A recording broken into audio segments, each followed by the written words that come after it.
Hello guys, welcome to another video. Today we're gonna compare the real estate market in Europe versus the real estate market in the US. The best place to buy, invest and rent real estate. Are you considering buying real estate for your personal use or as an investment? And then you don't have a preferred location and you are willing to consider options? In this video, we will compare the real estate market in Europe with the real estate market in the US, and here are the topics we are going to cover.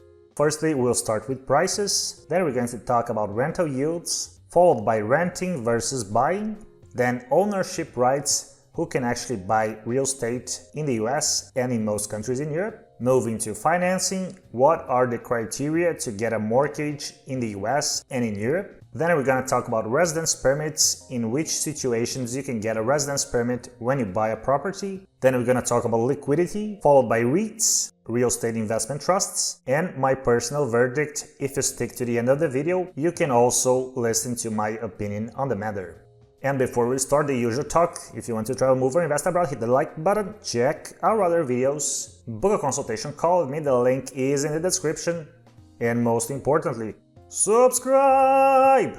Let's start. So firstly, we're going to start with what matters the most, prices. In the case of property prices, the most effective way to compare this is comparing prices per square meter or square foot. If we take Western Europe and the US, prices per square meter are relatively comparable for cities with a similar profile. The most expensive cities in Europe have very similar prices per square meter as the most expensive cities in the US. Some of the comparable cities are San Francisco and New York in the US, with London and Zurich in Europe. If we consider slightly more affordable but yet similar cities, this comparison is still valid. Miami, for example, has pretty comparable prices with Lisbon in Portugal. If we talk about Central and Eastern Europe, prices per square meter are significantly lower in Europe than in most cities in the US. If we take capital cities in Central and Eastern Europe and state capitals in the Midwest, for example, in most scenarios, the state capitals in the US are considerably more expensive than the eastern capitals of Europe. Now let's compare rental yields in Europe and in the US. This is probably the aspect in which we can see the sharpest differences between both real estate markets.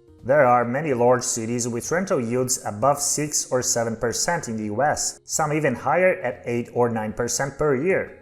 In Europe, however, almost all large cities have rental yields below 5%, and a good part of them actually range between 3 and 4% per year. Of course, there are areas in the US with low rental yields, like Manhattan or the Silicon Valley. But in the US, if you want to buy a property to rent it out, you have much more options with higher yields than in Europe. In Europe, cities with higher yields tend to be in riskier markets, either due to vacancy rates or just the general situation in the country. Some of the highest yields in Europe are in Kyiv, Ukraine, or Podgorica in Montenegro. The next topic is ownership rights. Many countries in the world actually restrict foreigners from buying property in their country. Some countries are more relaxed, and foreigners may be able to buy some types of properties and other types not, which is often the case with agricultural land. In most US states, foreigners can buy property, even agricultural land, but that's not always the case. In Iowa, for example, foreigners cannot own farmland. But all in all, the US real estate market is pretty open to foreign individuals. In Europe, this varies wildly. Some countries may allow you to buy any kind of property, such is the case in Portugal. Other countries may allow you to buy most types of properties, but they restrict foreigners from buying land. This is also pretty common. In some other countries, being allowed to buy property depends on reciprocity terms. In Serbia, for example, foreigners can only own property as individuals if Serbian citizens can buy property in the buyer's country of origin. Now let's talk about getting a mortgage or financing any type of property in the US or in Europe. This process can range from extremely easy to quite complicated, and it is not actually easy either in the US or in Europe. It will depend on your personal situation. If you are a permanent resident or a citizen, may it be in Europe or in the US, you will not have a lot of problems to get a mortgage if you can show you have a stable income. The problems arise when you are a temporary resident or even not a resident at all. If you are a temporary resident both in the US or in Europe and you have a proof of your income, you may still be able to get financing, but the terms are already slightly different. If you are a non-resident and a non-citizen, it is quite difficult to get a mortgage. In the US and in most European countries, most banks will not give you a mortgage if you are a non-resident and a non-citizen of that country. However, in Europe, you have some advantages. In some countries in Europe, it is possible to get a mortgage if you are a non-citizen and a non-resident. Some examples are Portugal, Spain, and Serbia. Another important aspect to compare the real estate market in the US and in Europe is the relation between owning a property in a given country and being allowed to live there because of that. In the US, while nationals of most countries can buy real estate in the country, this does not lead to having the right to live in the US. There are investor visa categories in the US, but just buying real estate as an individual will not grant you the right to live in the country. In Europe, this varies from country to country, but the options are much more favorable than in the US. In some countries, you will face similar conditions as in the US. In the UK, for example, foreign nationals who are non-residents can buy property in the country, but that does not lead to residency. Many other countries like Italy have similar standards. In other countries like Portugal, Spain, or Greece, there are golden visa options for real estate investors. If you buy a property above a certain price point, you'll get the right to live in one of these countries. And finally, there are other countries where you can buy a property, and regardless of its price, you can use this as grounds to apply for a residence permit. Some examples that offer this are Bosnia and Herzegovina, Serbia, and Montenegro.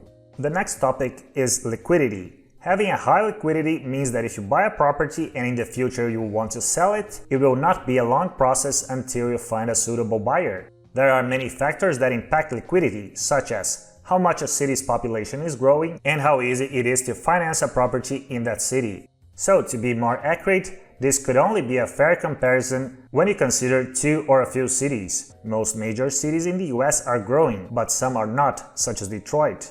In Europe, the number of major cities having significant population growth is lower. Even some capital cities in Europe are facing a population crisis. Riga in Latvia is a perfect example. Bucharest, Romania is also not growing in terms of population. So if you are concerned about liquidity, make sure that the city you are planning to invest in has a net positive population growth. Now let's talk about REITs, or real estate investment trusts. Investing in REITs can be a good option if you want to invest in a specific country, but you don't want to handle the hassle of actually choosing a property and buying it and then paying taxes and then maintaining it. If you own shares issued by a REIT, you will get dividends from how the fund manages their properties. There are REITs both in the US and in many countries of Europe, and both US nationals and Europeans are allowed to invest in both of them. They are listed in the major stock exchanges and cover a huge range of property types, such as residential, commercial, industrial, warehouses, storage spaces, hotels, etc. REITs are an excellent option both in the US and in Europe. If you just want to invest in real estate in a country and you actually don't want to do any kind of work, have to deal with tenants, or hire some management company to deal with your properties. In different European countries, REITs have different names. In Spain, for example, they are called SOCIMIs. When investing in REITs, make sure you choose a jurisdiction with a good double tax treaty to avoid hefty withhold dividend taxes. Another option you may want to consider is crowd investing or peer-to-peer investing websites. Some of those European platforms are only available for EU residents, but some of them are also accepting investors from outside Europe.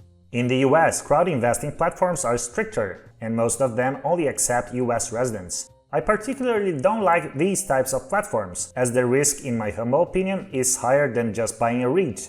Also, the liquidity of REITs is usually higher. So now let's come to my personal verdict.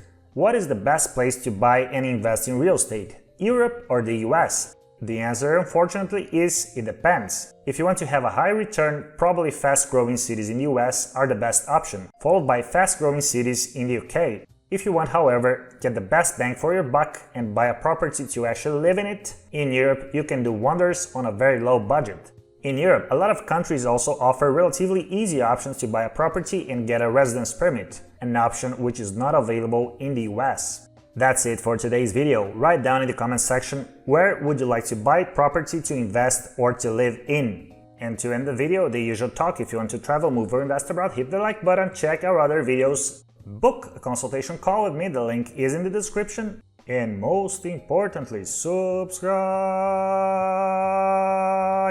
See you next time.